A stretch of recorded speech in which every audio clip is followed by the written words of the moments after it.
তরুণ ও নতুন উদ্যোক্তাদের জন্য বড় আর্থিক সুবিধার ঘোষণা দিয়েছে সরকার। এখন থেকে নতুন উদ্যোক্তারা বিনা জামানতে সর্বোচ্চ ১০ লাখ টাকা পর্যন্ত ঋণ পাবেন। পাশাপাশি স্টার্টআপ উদ্যোক্তাদের জন্য মাত্র ৪% সুদে ৫০০ কোটি টাকার বিশেষ পুনর্অর্থায়ন তহবিল চালু করেছে বাংলাদেশ ব্যাংক।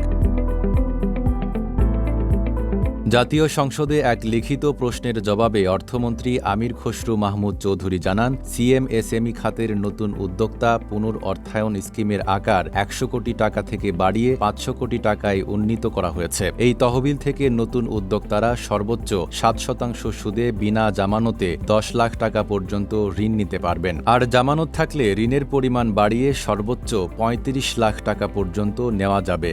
৭২ ঘন্টা ময়শ্চার সমৃদ্ধ লিলি বডি ওয়াশ শিয়া বাটারের গুডনেস স্কিন রিপেয়ার করে রাখে সফট ও গ্লোয়িং। তিনি আরও জানান, স্টার্টআপ উদ্যোক্তাদের জন্য আলাদা ৫০০ কোটি টাকার স্টার্টআপ ফান্ড গঠন করা হয়েছে। এই তহবিল থেকে মাত্র ৪% সুদে ঋণ সুবিধা দেওয়া হবে।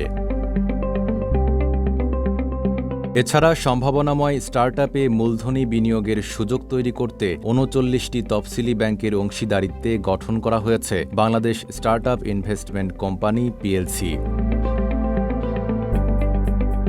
অর্থমন্ত্রী জানান, বেকার যুবকদের কর্মসংস্থানে ১,০০০ কোটি টাকার আগের তহবিল সফলভাবে শেষ হয়েছে। এর ধারাবাহিকতায় এখন ১,২০০ কোটি টাকার নতুন তহবিল গঠনের কাজ চূড়ান্ত পর্যায়ে রয়েছে। Desk report, Dhaka post.